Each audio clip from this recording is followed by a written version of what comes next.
You won't believe what my own daughter said to me after I lost everything, after years of sacrifice raising her alone, giving her everything I had. I stood on her front porch with nowhere else to go, only to be told I'd ruined her aesthetic. That was the moment everything changed. And if she thought I'd disappear quietly, then she never really knew the woman who raised her. Subscribe if you believe in second chances, and tell me in the comments where you're watching from. I never imagined I'd end up standing on my daughter's doorstep with a suitcase in one hand and ashes in the other. The smoke still clung to my clothes, stubborn and heavy, like regret. My house had burned to the ground the night before. Every photo, every memory, every piece of my life was reduced to soot and silence. And in the middle of that silence, I found myself standing in front of the woman I had given everything to, hoping, praying for something I hadn't asked for in decades. Her house was spotless, one of those new builds you see in magazines, stone facade, a tall black door,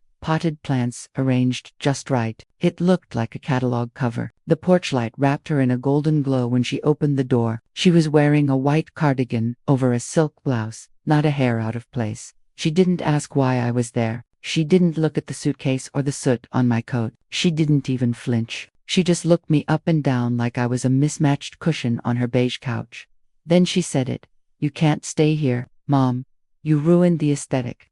I don't remember what I said after that. I think I nodded. Maybe I mumbled something. What I do remember is the sound of the door closing, soft, final, like punctuation at the end of a long, cruel sentence. That sound stayed with me all night. I ended up at the Oakview Inn, off the highway, $28 a night. It smelled like wet carpet and mildew, but it had a bed, a lamp, and a mirror to reflect me properly. Maybe that was a mercy. I sat on the edge of the bed, staring at the phone in my lap. I wanted to call someone, but I didn't have anyone to call. I raised Emily alone. Her father left when she was 10, left me with a mortgage, a daughter, and a broken-down Buick that wouldn't start in the rain. I worked days at the diner and nights sewing for a tailor shop just to make rent. I never remarried. I never had the time. And I never wanted to bring another man into my daughter's life unless I was sure he'd stay. None of them ever did. Emily got straight A's. She went to college on a scholarship. She became a nutritionist, married a plastic surgeon, and moved to Charleston. I watched her climb the ladder of perfection: new car, new house, new friends. I was proud of her. But with every step she took toward her new life, it felt like she was stepping farther away from me. Still, I never imagined she'd lock me out when I had nowhere else to go. At the motel, I cried quietly so no one in the next room could hear me. I'm not a crier, not when I lost my job, not even when I buried my sister without a single family member beside me. But that night, I cried until my throat ached, because for the first time, I realized something terrible. I had become inconvenient, an eyesore, a stain on the canvas of her carefully curated life.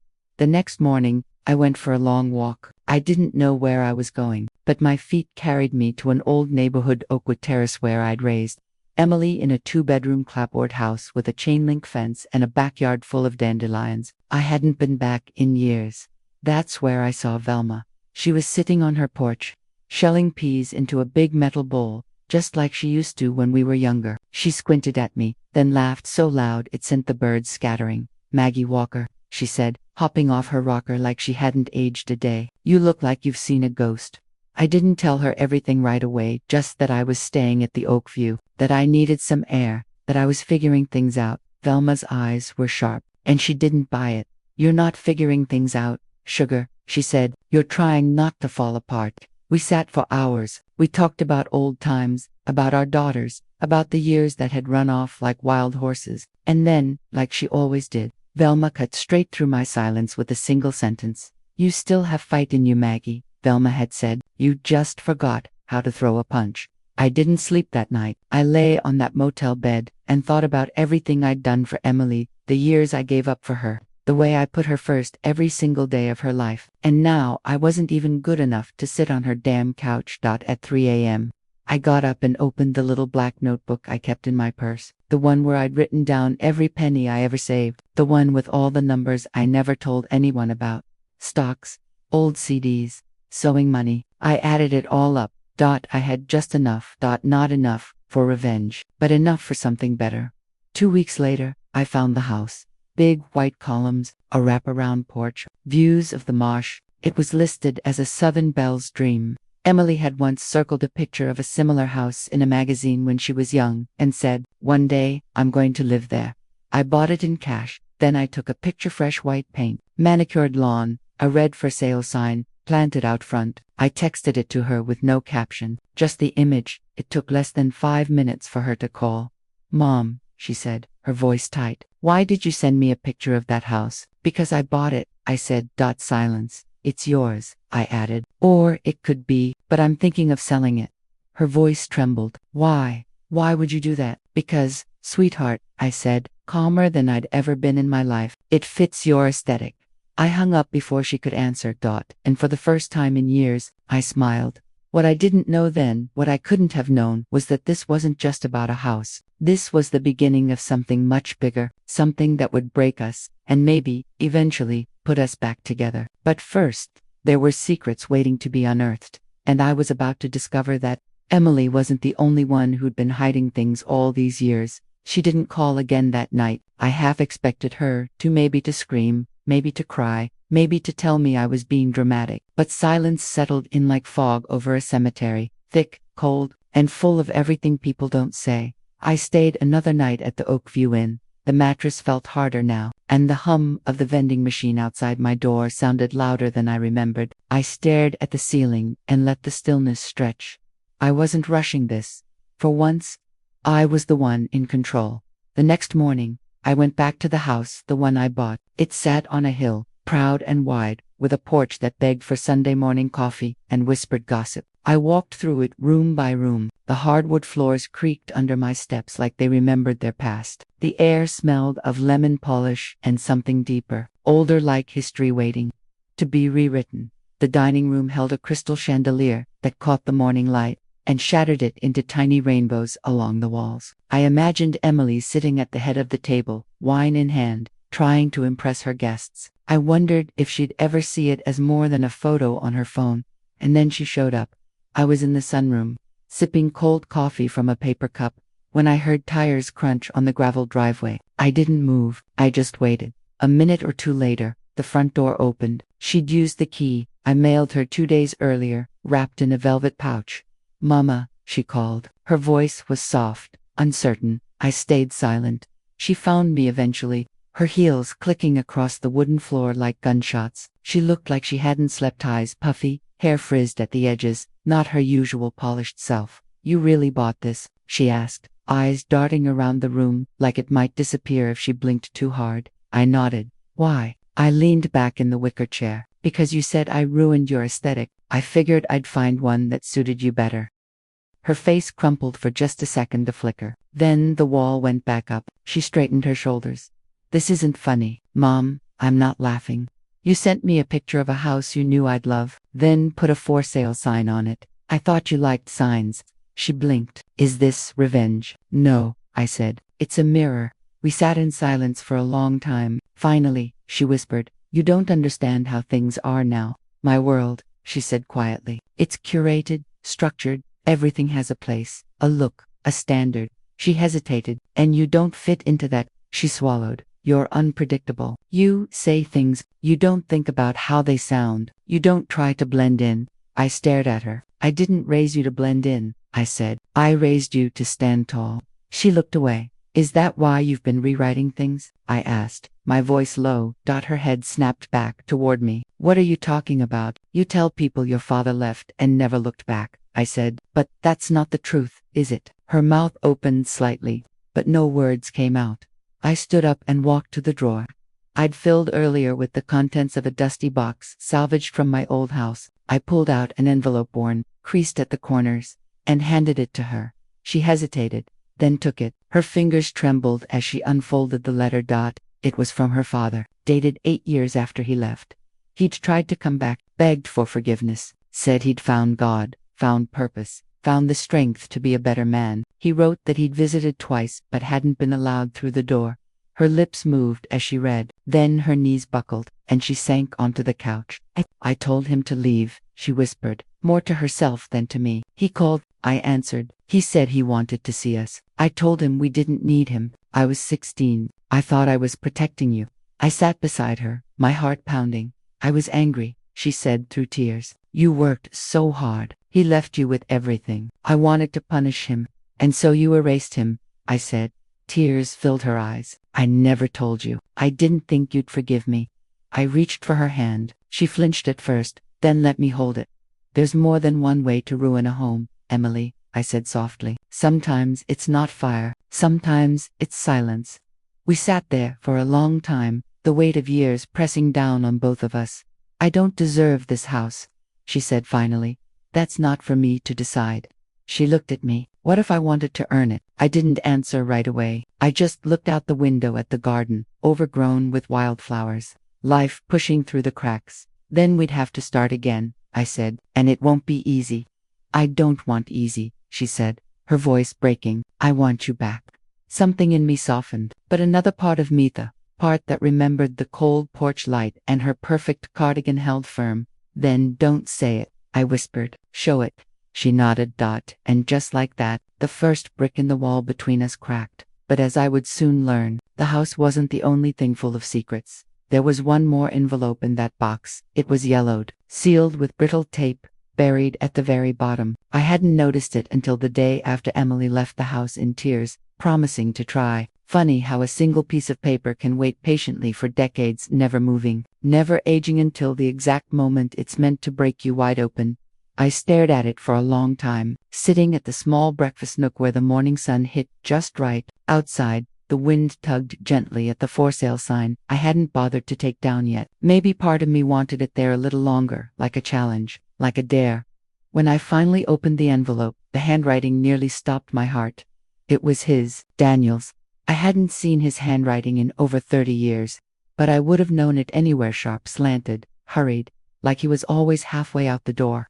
Even when he was standing still, I could hear his voice in every scratch of the pen. The letter was dated just 4 years ago. Not decades, not ancient history, not some dusty relic from the days of cassette tapes. This was recent. Maggie. If this finds you, it means I finally found the nerve to try again. I don't have the right to ask you for anything, but I've spent the last 10 years trying to make peace with the man I used to be. I was a coward. I let my fear and my failures eat me alive. Leaving you was the worst mistake of my life. I tried to come back twice. Emily wouldn't let me through the door. She said you were better off, that you'd moved on, that I'd only bring pain. I stopped reading. My hands were shaking, my vision blurred, and even through the tears, I could still see her. 16. Sharp-tongued, brittle with pride, she'd always been protective, even as a child, fiercely loyal to me, furious at the world for forcing her to grow up too soon. But this she had kept from me. For years, I pressed the letter to my chest and rocked slightly in the chair. There was a pain inside me I couldn't quite name. Not betrayal, exactly, more like grief given a second life. When I finished the letter, I learned that Daniel had remarried once, briefly, no children. His wife had died of cancer, and afterward he'd moved to Tennessee, lived simply, worked at a used bookstore, and wrote letters he never sent. The last line undid me. If I don't get to see you again in this life, know that I never stopped loving you, and I never stopped hoping for one more chance. I had to find him. I didn't know why. Not exactly. Maybe it was closure. Maybe I needed to look him in the eye and decide, once and for all, if there was anything left between us. Velma was the first to notice something had shifted. You've got that old fire in your eyes again, she said, leaning over the fence between her porch and mine, a cigarette dangling from her fingers. You going somewhere? Tennessee, I said, folding laundry on the porch. Maybe for a few days, maybe longer. She raised an eyebrow. That, where the bones are buried. I barely smiled. No, but maybe it's where I left part of myself. 3 days later, I drove west. I hadn't taken a road trip alone in decades. I kept the windows down and the radio low. I passed through towns with names I couldn't pronounce and diners that served coffee strong enough to wake the dead. By the time I reached the address from the letter, a small one-story house with faded blue shutters, it was dusk. There was a for rent sign out front. My stomach dropped. I knocked anyway. Thin woman in her 40s opened the door. She looked confused when I asked for Daniel Walker. He passed away last spring, she said gently. I'm the landlord now. It felt like the ground disappeared beneath me. He died. She nodded. Pancreatic cancer. It was fast. He didn't even make it 3 months after the diagnosis. I couldn't breathe. I didn't cry. I just stood there, numb. Then she asked, "Are you Maggie?" I blinked. Yes. She smiled, warm, kind. "He talked about you all the time. Said you were the one who got away. He left something for you."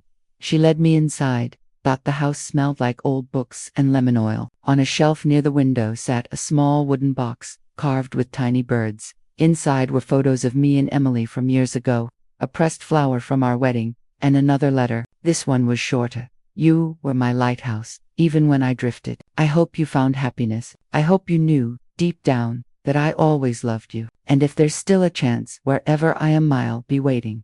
I don't remember the drive back, only that the sun was rising by the time I reached Charleston again. I pulled into the driveway of the house and sat there for a long time. Emily's car was already there. She was sitting on the porch steps, knees pulled to her chest, makeup streaked down her face. When I got out of the car, she stood but didn't speak. I walked up slowly, Daniel's letter still tucked in my coat pocket. I didn't give it to her. Not yet. "I know," she said before I could open my mouth. "I know about the letter." "I know you know." I nodded. "Why, Emily?" "I thought I was protecting you," she whispered. "I thought he didn't deserve you. I was wrong. I know that now." I searched her face, really looked tanned for the first time in years. I saw the little girl who used to curl up beside me when the power went out, the one who believed I could fix anything. "I forgave him," I said.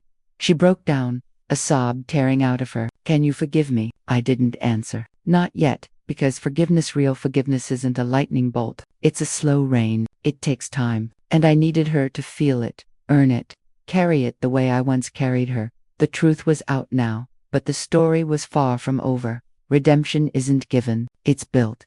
And I had an idea of how we could start it. Started with paint, not expensive wallpaper, not marble, just paint, white, soft, yellow, lavender in the bedrooms, warm, welcoming colors.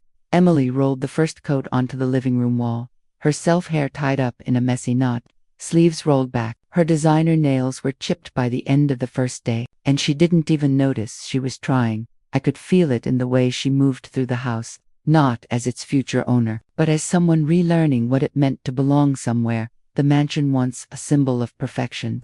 And pretense began to breathe like a living thing. The heavy curtains came down. The gleaming Art Deco chandeliers were replaced with soft Edison bulbs. She even let Velma choose the kitchen tile. Lord help her. We worked side by side, me, Velma, and a few old friends from the neighborhood, people who hadn't seen Emily since she wore braces. They all came back, not for her name, but for what the house was becoming. Not just a home, a haven. We named it Rose Harbor, a transitional residence for older women, cast aside by family, abandoned by partners, or simply left behind by the world. Women like me, like Velma, like so many who had nowhere to go when life decided they were no longer useful. It was Emily's idea. "I want to fix what I broke," she told me one night as we painted the porch swing, a deep teal. "Not just between us. I want to be someone who makes space for women like you, women like us." I didn't say much. I just kept painting, but something inside me softened. A tight knot in my chest slowly came undone. 3 months later, the house opened its doors. We held a gathering on the front lawn. Nothing fancy, plastic chairs, lemonade, peach cobbler, and a band made up of high school kids from down the street. I wore the same navy dress I'd worn to Emily's graduation. It still fit. Emily stood on the porch and addressed the crowd. "My mother built me a life when she had nothing," she said, her voice shaking, "and I turned my back on her when all she asked for was a place to sleep. I was cruel. I was selfish. And she didn't repay me with anger. She repaid me with a gift I didn't deserve." She took a breath. "But today, I'm asking for something better than forgiveness. I'm asking for a second chance." The crowd went quiet. Then a few people clapped. Then more. Then everyone. I cried quietly in my chair, dabbing my eyes with a napkin that smelled like barbecue sauce. Later that evening, after everyone had gone, I sat on the porch steps and watched the stars blink into the sky. Emily brought me a glass of iced tea, sat beside me, and leaned her head on my shoulder the way she used to when she was little. "You were right," she whispered. "A house doesn't make a home." I reached into my pocket and pulled out the defolded warrant, already signed over to her name, months ago. "I already gave this to you," I said, "but I want you to really understand what that means." She stared at it. "You get the house?" I said, but Rose Harbor stays, the women stay, the mission stays. She nodded, tears slipping silently down her cheeks. I won't let you down again. I squeezed her hand. Then we'll be fine. A week later, a letter arrived. No return address. Inside was a photograph me and Daniel at a summer picnic when Emily was 3. We were smiling at each other like no one else existed. On the back, in that same slanted handwriting, were 6 words. You made it home. I knew. I don't know who sent it. Maybe one of his bookstore co-workers. Maybe God. Maybe just the wind, carrying things where they're meant to go. All I know is the house is never quiet now. There's laughter in the halls, stories told in rocking chairs on the porch, women dancing in the kitchen at midnight. There are scars here, yes, but also healing, also grace. Emily still gets frustrated sometimes. She hasn't lost that sharp edge, but she laughs more now, holds me tighter when she hugs me, and when she introduces me to new residents, she says, "This is my mother, Margaret. She's the reason all of this exists." And I smile, because I am. I was never a perfect mother, but I was her mother. And in the end, that was enough to build something that mattered, something beautiful, something that didn't just fit an aesthetic, something that saved us both. It had been exactly 6 days since Emily's confession on the porch, 6 days since she said the words I'd waited 30 years to hear, "I want you back." But what she didn't know, what no one knew, was that I wasn't ready to be back just yet, because healing isn't only about putting broken pieces together. Sometimes it's about standing still long enough to understand why they shattered in the first place. And for me, that meant going back to the beginning. I hadn't set foot in Oakwood Terrace in nearly a decade, but on the 7th morning, I found myself driving slowly down its cracked streets, past overgrown lots and rusted mailboxes. That neighborhood raised me almost as much as I raised Emily, and beneath the peeling paint and forgotten porches were answers I didn't even realize I still needed. The house where I raised Emily was still standing bare. The paint had long ago peeled away. The fence leaned like it was tired of holding itself up. But the tree in the front yard, the one she used to climb every summer, was taller now, stronger, blooming with white blossoms that looked like small bursts of hope. Stepped out of the car and just stood there. That's when I saw her. Mrs. Loretta Mason. She'd lived across the street back when I was still packing lunches and patching jeans. She had to be in her 80s now, but she looked as elegant as ever, sitting on her porch in a wide-brimmed hat, a mug of tea in her hand, as if time itself hadn't dared to touch her. "Maggie Walker," she called out. "Is that you?" I laughed through the lump in my throat and walked across the street. We talked for hours about the old days, about how the neighborhood had changed, about how we had changed. And then, out of nowhere, she said something that froze me in my chair. "I always wondered what really happened between you and Daniel." I stared at her. "What do you mean?" She took a slow, deliberate sip of her tea. "I saw him. A few years after he left, he came by asking if I knew where you'd moved, said he was trying to find his girls." My heart started pounding. "You never told me." She looked down, guilt softening her voice. "I didn't want to stir up pain, but now that I see you again, I think maybe that was wrong. Maybe you needed to know he tried." That was the second time someone told me he'd come back. And suddenly, everything clicked. Emily hadn't just closed the door on her father. She'd buried the truth. All of it. Out of pain. Out of fear. Maybe even out of love twisted and misdirected. And it left me living inside a false version of my own story for decades. I drove back to the house. Not the old one. My house. The one I'd bought with the columned front and the porch swing. The one that still had the for sale sign out front, leaning a little now from the wind. When I stepped inside, the air felt heavier. I don't know if it was the weight of memory or the truth finally seeping into the walls, but I knew what I had to do next.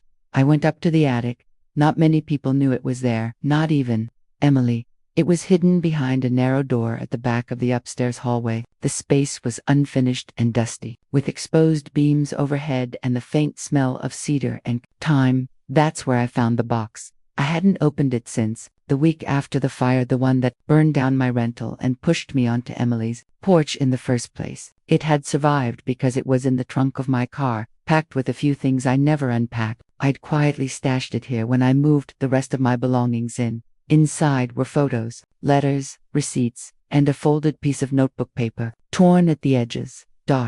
It was Emily's handwriting. "Mom, if you're reading this, I guess I couldn't say it to your face. You loved me so hard that I didn't know how to love you back. Every success I had felt like a debt I owed you. Every mistake you made felt like a wound I couldn't stop picking at. I didn't understand what you gave up for me until it was too late. My knees gave out. I sat on the attic floor with the box beside me and cried, because for the first time, I didn't see her as the woman who slammed a door in my face, but as the girl I raised. A girl who'd been carrying just as much pain as I had. Only hers had turned into walls, and mine had turned into distance. That night, I didn't call her. I did something else. That I took down the for sale sign.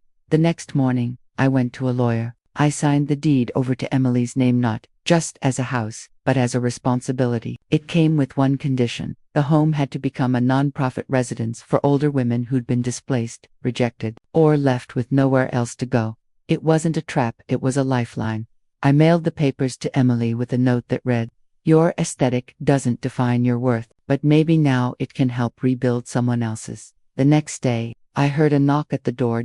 Emily was standing there. No makeup, no pretense, just tears in her eyes and a folder clutched in her hands. She held out the papers, already signed. "I want to help them," she said. "I want to start with you." And just like that, the door that had once been slammed shut opened again, this time not just for me, but for so many others. There's a moment right before dawn when the sky turns that deep velvet blue and everything feels suspended. Not quite night, not quite morning, just stillness. Like the world itself is holding its breath. That's when I stood on the front porch of Rose Harbor, coffee in hand, watching the fog roll in from the marsh. The house was quiet then, peaceful, for now. Inside, 2 women were asleep in rooms we'd prepared just the day before. Sandra, who'd been pushed out of her son's home after she broke her hip and became too much work. And Denise, former teacher who'd lived in her car for nearly a year after her husband drained their retirement and disappeared. They weren't statistics. To me, they were me.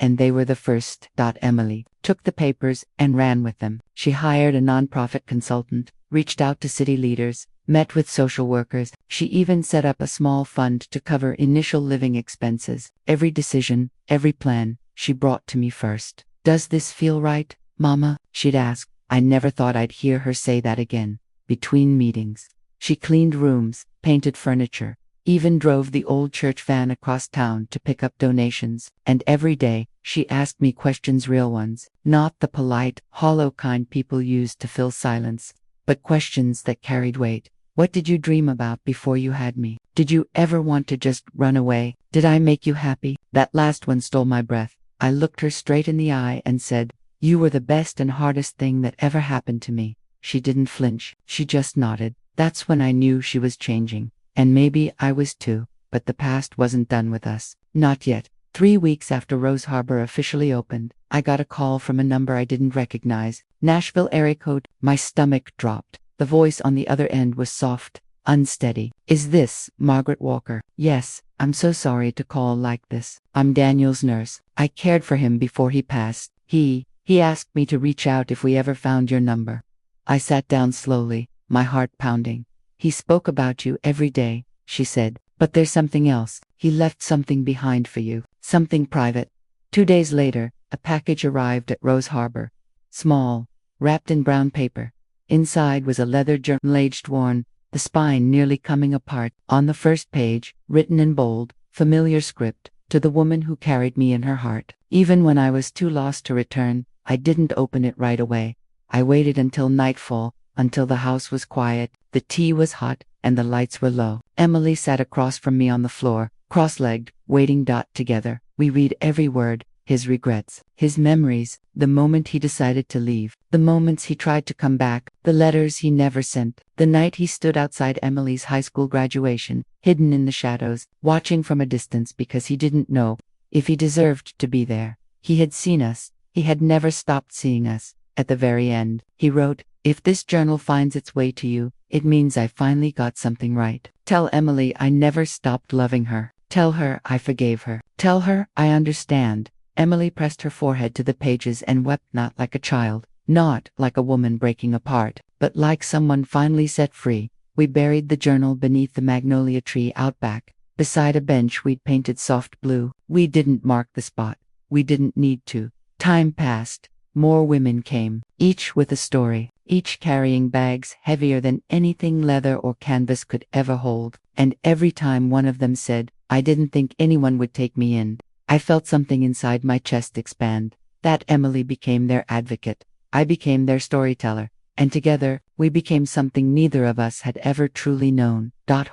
One night, as we sat on the porch swing, her feet tucked under a blanket, my hand resting on hers, she asked, "Do you think he knows what we've built?" I looked out at the house, glowing from within. Laughter drifted from an open window. Somewhere inside, soft jazz played in the parlor. "I think he does," I said, and I meant it. Because redemption isn't always loud. It doesn't arrive with a parade or a thunderclap. Sometimes it looks like a woman stepping through the front door with shaking hands and tired eyes, finding a bed made with fresh sheets and a handwritten note on the pillow that says, "You are home." We saved each other, my daughter and I, not by forgetting what happened, but by choosing to rise from it. And this is what I've learned. The most beautiful things never match anyone's aesthetic. They don't try to, they simply feel like they belong. Like love, like truth, like coming home after the longest journey of your life. 3 months after Rose Harbor opened its doors, word had spread far beyond Charleston. Local news stations ran a feature, calling it a southern sanctuary for the forgotten. Donations poured in: furniture, books, fresh linens. One man dropped off 5 brand new mattresses, tears in his eyes as he whispered, "My mama died alone. I wish she'd had this." But no one really knew what made Rose Harbor sacred. It wasn't the porch swing or the new garden beds or the hand-sewn curtains Emily insisted on making herself. It was the women. Women who'd been told they were too loud, too needy, too complicated. Women left behind by their children, their husbands, or time itself. Every single one carried stories like suitcases bursting at the seams. One of them was Ruth, 82, a former jazz singer. 2 strokes, no family left, except a nephew who hadn't called in years. She arrived at our gate in a wheelchair, a single bag in her lap, a bottle of cheap perfume tucked into the side pocket. "I heard you take women like me," she said. "I don't have much, but I can still hum a tune." We took her in that night. Ruth became our heartbeat. She sang at breakfast, told wild stories about smoky nightclubs and love affairs with saxophone players. The other women gathered around her like moths to flame. She reminded me of something I'd forgotten. Joy isn't just survival, it's singing.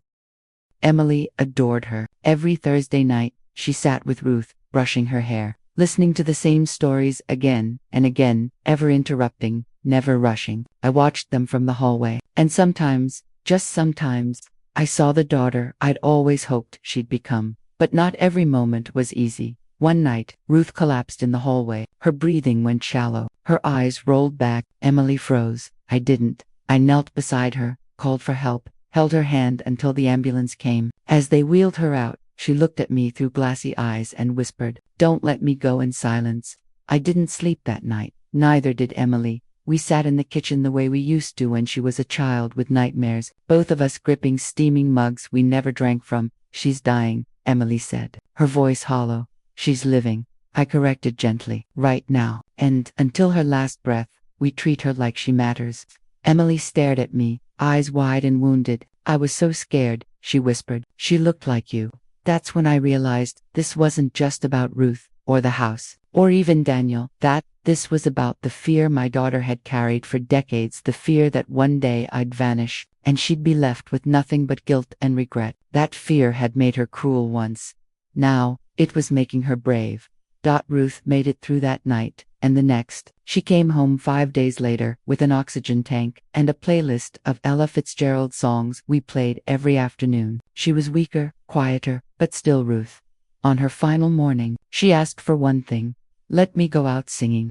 We dressed her in a blue velvet robe, settled her onto the porch swing, a blanket wrapped around her legs. The sun was just beginning to rise when she opened her mouth and sang the first few lines of Misty. Her voice was soft, trembling, but it was still hers.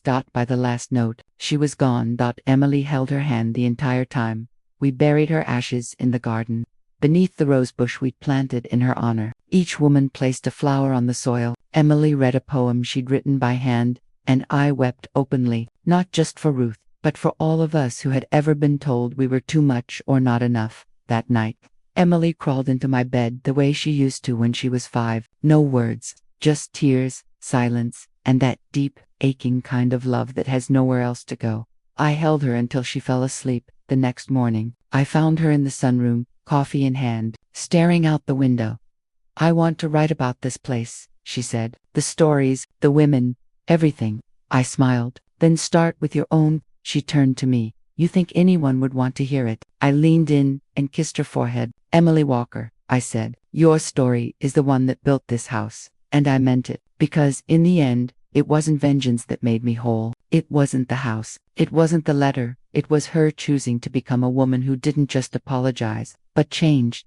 And through that change, she gave me something no one else ever had. Not just a second chance, but the life I should have had all along. A week after Ruth's funeral, I found myself alone in the sunroom, sorting through the last of the donation boxes. Crocheted blankets, a stack of gently used robes, a handwritten note from a church group in Savannah. Every stitch made with love. I pulled one of the blankets to my chest. It smelled like lavender and memory. It had been 4 months since I bought the house. For months since Emily told me I ruined her aesthetic. For months since my life turned upside down and somehow, through all the heartache, settled exactly where it needed to be.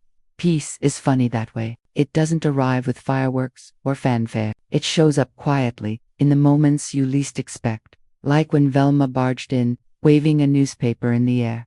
"Guess whose front page news again? Sugar." She slapped the Charleston Gazette onto the table. There we were, me, Emily, and a group of women from Rose Harbor, arms around one another on the porch, all of us grinning like fools, from rejection to redemption, the home-changing lives in Charleston. I stared at the photo for a long time, not because I liked looking at myself, I still didn't, but because I barely recognized the woman in the picture. Not the hair or the dress, but the expression. I looked happy. Later that afternoon, there was a knock at the door. It wasn't a delivery or a social worker. It was a boy, maybe 16th and nervous, clutching an envelope like it might bite him. "You, Margaret?" he asked. I nodded. He handed me the envelope, then bolted down the steps before I could ask a single question.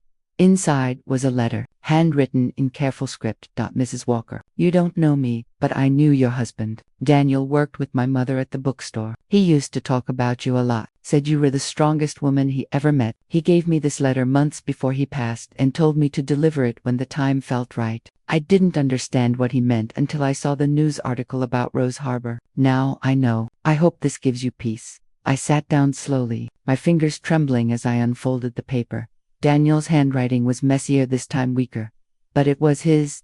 "Maggie, if you're reading this, it means someone braver than me brought it to you. I wish I could have sat beside you, held your hand, and said these words out loud. But life rarely gives us the endings we want, only the ones we make. I know what I did. I know what I left behind. And I know I didn't deserve your forgiveness. But you loved me anyway. I see that now in this house, in what you're building, you turned rejection into refuge, pain into purpose. You turned our unfinished story into something beautiful. I'm sorry I couldn't stay, but maybe, in some strange way, you've brought us all home.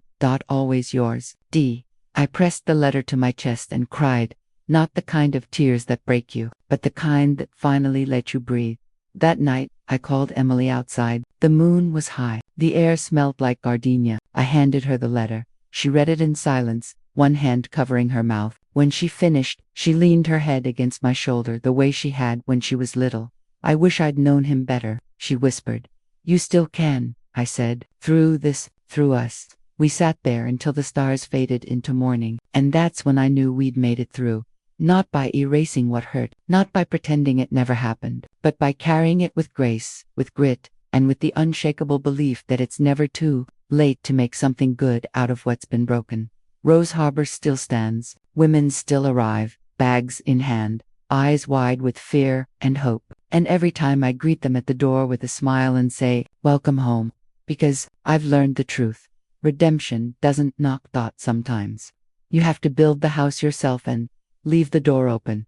It was a Wednesday, when the last box was unpacked in the library, a room we never thought we'd fill. Now it overflowed with donated books, mismatched reading chairs, a grandfather clock ticking slightly offbeat, and sunlight pouring through the windows like grace itself. I ran my fingers along the spines: romance novels, self-help books, old cookbooks, A first edition of To Kill a Mockingbird with someone's name scribbled inside. Gloria. I smiled, thinking about how stories survive us. Emily came in behind me, holding a steaming mug of chamomile tea and a folder tucked under her arm. Her face was flushed, glowing in a way that had nothing to do with makeup and everything to do with purpose.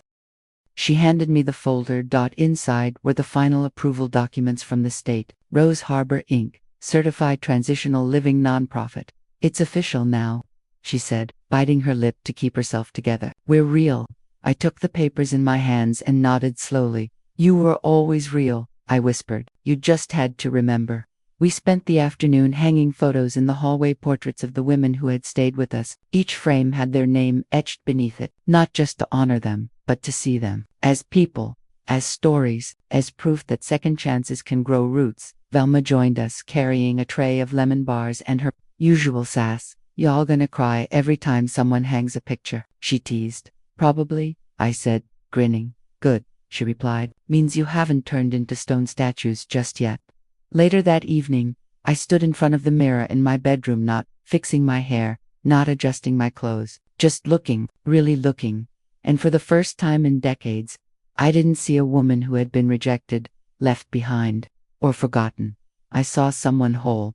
That's when I remembered something from long ago, a list I'd written in the back of an old journal, a list titled, When I Have a Home Again. I dug through the drawers until I found it. The paper was brittle, the ink had faded, but the words were still there. A porch swing that creaks, a kitchen full of noise, laughter in the halls, music at night, peace in my bones, a daughter who sees me. Every box had been checked. I folded the list carefully, pressed it between two books on the shelf, and stepped back into the hallway. That's when I saw her. Emily stood by the front door, hands tucked into the pockets of her sweater, watching evening settle through the glass. When she turned, her eyes were wet, but this time, the tears were soft. Grateful, she reached for my hand and held it like something sacred. Found something today, she said, quietly. She led me into the office and handed me an envelope, new, unopened, postmarked from Tennessee, no return address. Inside was a black and white photograph. Daniel, me, Emilino, more than three sitting on his shoulders, all of us laughing. On the back, written in blocky handwriting, she turned out just fine. No signature, no explanation, just one final whisper from the universe. And I smiled, not because it made sense, but because it didn't have to. Life never wraps itself in neat little bows. It twists, it unravels, it bends in ways we never see coming. But if we're lucky, if we're prophet, gives us chances to heal what we thought was lost forever. That night, we lit candles in the windows, not for the dead but for the living, for every woman still on the road, still searching, still hoping. The porch filled with voices and laughter. Hands held hands beneath warm throws. Someone played guitar softly. The scent of cornbread and cinnamon drifted through the air. And I thought, this is the ending I never knew I wanted, but it's the one I earned, not through perfection, through resilience, through truth, through love that refused to give up even when it was told it didn't belong. Emily looked at me and said, Mama, you built this. I shook my head. We built this. And that's how you reclaim your story, not by erasing the pain, but by filling the silence it left behind with voices that say, you still matter, you are not alone, you are home. The fall air was crisp the morning I found the letter tucked beneath my porch pillow. I almost missed it. I'd come out before sunrise, wrapped in my old flannel robe, ready to sip coffee and listen to the creak of the porch swing like I did every morning now. But when I leaned back, something crinkled beneath me, a plain envelope. No stamp, no name, just one word written on the front. Margaret. I stared at it for a long moment. Emily was still inside, asleep. The house was quiet, except for birds beginning to wake and the distant whistle of a car passing down the hill. The rest of the women were asleep, too. A calm had settled over Rose Harbor, one of those rare golden mornings where everything feels suspended in grace. I opened the envelope with steady hands. Inside was a single sheet of paper, typed formal, and then I saw the header, the law office of Franklin and Maynard. At first, my heart sank. I thought maybe there was unfinished business from Daniel, or worse, some dispute over the house, the nonprofit, a tangle of legal red tape I hadn't seen coming. But no, it wasn't bad news, it was a gift. The letter explained that Daniel's small estate, mostly a pension, a few royalties from a book project, and a modest life insurance policy had named me the primary beneficiary. There was more. He had designated a portion of it to be transferred directly to Rose Harbor under a special clause for the continuation of the love that was never lost, only misplaced. I pressed my hand to my mouth and wept, right there on the porch swing, the letter clutched to my chest. He hadn't forgotten. He'd prepared in his own quiet way. Daniel had come home. Later that day, I told Emily. She didn't say a word. She just wrapped her arms around me so tightly I thought my ribs would crack. He never stopped trying to fix it, did he? She whispered. No, I said, and neither did you. With the inheritance, we expanded Rose Harbor. We added 2 more bedrooms, a new communal kitchen, a small writing room overlooking the Marcia Millie's idea. We called it Daniel's Room, not because of guilt, but because of hope. Word traveled fast. Within weeks, we had interviews lined up, more funding, even a woman from the New York Times called. Emily handled it all with grace. I watched her on the phone, clipboard in one hand, glasses perched on her nose. My daughter, not a woman trapped in pride or perfection anymore, now led with purpose. One night, we hosted a candlelight dinner. All the women, the staff, friends from Townavin. Vilma put on lipstick. As we sat around the table, passing bowls of mashed potatoes and cornbread, someone asked, "What do you call this place, really?" "A shelter, a home." I smiled and looked at Emily. She answered, softly, truthfully. "This," she said. Everyone went quiet, because it was true. Rose Harbor wasn't just a house, it was the start of 100 second chances, mine, Emily's, Ruth's, Daniel's, and maybe yours, too. So, if you're reading this or listening, or sitting in your own silence, wondering if anyone would ever open the door for you, again, I want you to know something. You don't need to be perfect. You don't need to be polished. You don't need to match the aesthetic. You just need to keep going. Because somewhere out there, a door is waiting to open, and someone is standing on the other side, whispering the words that saved my life. Welcome home. Thanks for listening. Don't forget to subscribe, and feel free to share your story in the comments. Your voice matters.